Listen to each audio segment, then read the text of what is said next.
Hello guys, आज का topic है हमारा रेशम उत्पादन यानी सेरीकल्चर। रेशम कीट पालन को सेरीकल्चर कहा जाता है। रेशम कीट यानी ऐसे कीट जो रेशम उत्पादन के लिए पाले जाते हैं। ठीक है, रेशम कीट कौन से कीट होते हैं जिनसे हमें रेशम मिले। ठीक है, जिनसे हमें रेशम मिले ऐसे कीट को हम रेशम उत्पादन के लिए पालते हैं। ये कीट अपने ककून से प्राकृतिक रेशम के धागे का उत्पादन करते हैं। ठीक है, क्लियर हो गया इतना।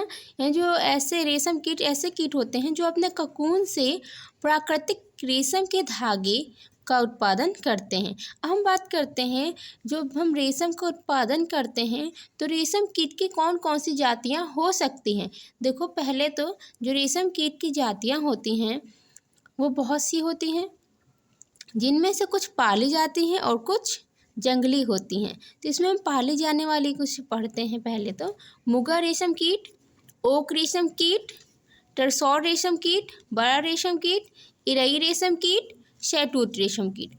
अब इतना हमने जब 6 पढ़े हैं तो इनमें शहतूत रेशम कीट सबसे ज़्यादा ही इससे रेशम का उत्पादन किया जाता है। आमतौर पर इसी का यूज करते हैं। वही कहा, इसमें सबसे आम रेशम कीट बॉम्बिक्स मोरी। ठीक है, बॉम्बिक्स मोराई भी बोलते हैं, बॉम्बिक्स मोरी भी बोलते हैं। इसमें क्या होता है, ये शहतूत के पत्तों पर निर्भर करता है। सबसे पहले चीन में ही उत्पन्न हुई थी, किंतु अब संसार के अनेक देशों में भलीभांति पाली जाती है। क्लियर है ना। इसमें मैंने क्या कहा, मैंने कहा सेरीकल्चर यानी हम रेशम कीट का पालन को ही रेशम कीट के पालन को ही सेरीकल्चर कहते हैं।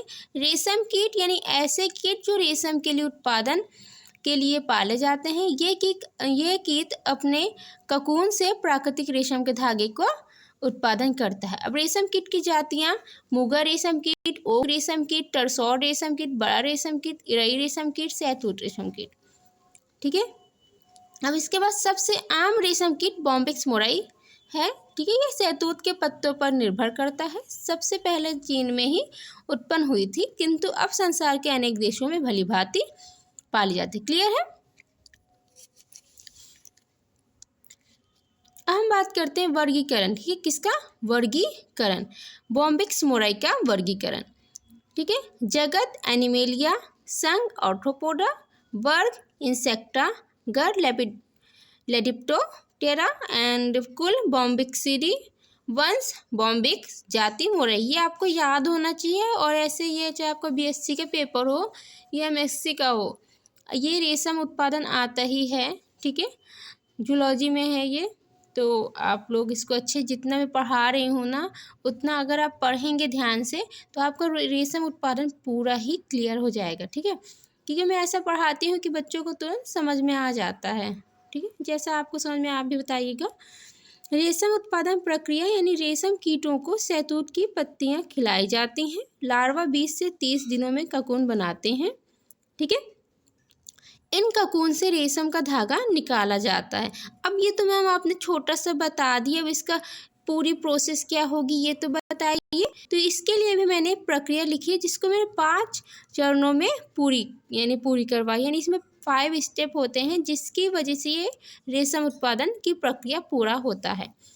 ठीक है, यह प्रक्रिया मुख्यतः 5 चरणों में पूरी होती है। पहला शहतूत की खेती, फिर अंडे से लार्वा, फिर ककून का निर्माण, ककून से धागा निकालना, धागे की प्रोसेसिंग। ठीक है, अब हम बात करते हैं शहतूत की खेती। शहतूत की खेती, रेशम के कीटों को शहतूत के पत्तों की आवश्यकता होती है, इसलिए शहतूत के पौधों की खेती की जाती है। क्यों आवश्यकता होती है, क्योंकि वो जो शहतूत का पत्तियां होती हैं उसको तोड़ के रेशम कीटों को खिलाई जाती हैं। ठीक है, रेशम के कीटों को शहतूत की पत्ते की आवश्यकता होती है, इसीलिए शहतूत के पौधों की खेती की जाती है। पौधों से पत्तियां तोड़ी जाती हैं और रेशम कीटों को खिलाई जाती हैं। अंडे से लार्वा, रेशम कीट की मादा पतंग लगभग 300 से 500 अंडे देती है। इन अंडों को नियंत्रित तापमान और आर्द्रता में रखा जाता है। अंडों से लार्वा यानी कैटरपिलर निकालते ही जिन्हें शहतूत की ताज़ी पत्तियां खिलाई जाती हैं। दोनों क्लियर है ना। अभी क्या है, ककून का निर्माण। लार्वा लगभग 25 से 30 दिनों तक पत्तियां खाते हैं और फिर ककून बनाने के लिए तैयार हो जाते हैं। ये लार्वा अपने मुंह से रेशम का धागा निकालकर ककून बनाते हैं। ककून बनाने में लगभग 2 से 3 दिन लगते हैं। ठीक है, यानी ककून निर्माण क्या है कि इसमें जो लार्वा होता है 20 से 25 दिन पहले क्या है कि मुझे पत्तियां खिलाओ, फिर उसके बाद मैं ककून बनाऊंगा। ठीक है, फिर जो है ये लार्वा अपने मुंह में, यानी ये लार्वा अपने मुंह से रेशम का धागा निकाल कर ककून बनाते हैं। ककून बनाने में लगभग 2 से 3 दिन लगते हैं। अब हम बात करते हैं, अगला स्टेप हमारा ककून से धागा निकालना। ककून को उबलते पानी या गर्म हवा में रखा जाता है ताकि अंदर का कीट मर जाए और धागा आसानी से निकाला जा सके। इसके बाद ककून को सुलझाकर उससे रेशमी धागे निकाले जाते हैं। ठीक है, ये जो है हमारा स्टेप 4 है जिसमें ककून से धागा निकालते हैं। हमने स्टेप 1 पढ़ा, 2, 3, अब 4 है ककून से धागा निकालना। फिर से सुनिए, यानी जो ककून को उबलते पानी या गर्म हवा में रख देते हैं ताकि जो अंदर का कीट है वो मर जाए और हम आसानी से धागा निकाल सकें। ठीक है, इसके बाद ककून को सुलझाकर उससे रेशमी धागे निकाले जाते हैं। ठीक है, अब हमारा लास्ट स्टेप है धागे की प्रोसेसिंग करना। निकाले गए रेशमी धागों को साफ किया जाता है और रंगने के लिए तैयार किया जाता है। इसे फिर कपड़े बनाने के लिए, बुनाई के लिए भेजा जाता है। क्लियर है, ये हमारी जो रेशम उत्पादन है उसकी 5 स्टेप में प्रक्रिया पूरी हुई है। अब इसके बाद हम देखते हैं भारत में रेशम का उत्पादन के मुख्य क्षेत्र कौन कौन से हैं। ठीक है, तो कौन कौन से? कर्नाटक है, तमिलनाडु, ठीक है, कर्नाटक, तमिलनाडु और पश्चिम बंगाल, आसम और जम्मू कश्मीर रेशम उत्पादन के लिए प्रसिद्ध हैं। आर्थिक महत्व, रेशम कीट पालन कम निवेश में अधिक मुनाफा देता है। यह ग्रामीण क्षेत्रों में रोजगार के बड़े अवसर पैदा करता है और एक महत्वपूर्ण कुटीर उद्योग है। ठीक है, अब क्या है, सरकार की योजनाएं देखते हैं। रेशम उत्पादन को बढ़ावा देने के लिए भारत सरकार सब्सिडी, प्रशिक्षण और तकनीकी सहायता प्रदान करती है।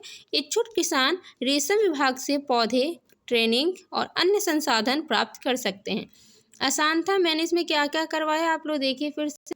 सबसे पहले हमने बताया रेशम सेरीकल्चर क्या है, फिर रेशम कीट क्या होते हैं, उनकी जातियाँ, वर्गीकरण, ठीक है, फिर उसकी प्रक्रिया, उनके 5 चरण। ठीक है, फिर 5 चरण को हमने पूरे डिटेल में बताया है। फिर उसके बाद हमने कहाँ का उसका उत्पादन होता है, भारत में के प्रमुख क्षेत्र कौन से हैं, फिर आर्थिक महत्व, सरकार की योजनाएं। ठीक है, तो हमारे हिसाब से सेरीकल्चर यानी रेशम उत्पादन आपको समझ में आ गया होगा। ऐसी और वीडियोस के लिए आप लोग हमें फॉलो करें और ओके, थैंक यू, बाय।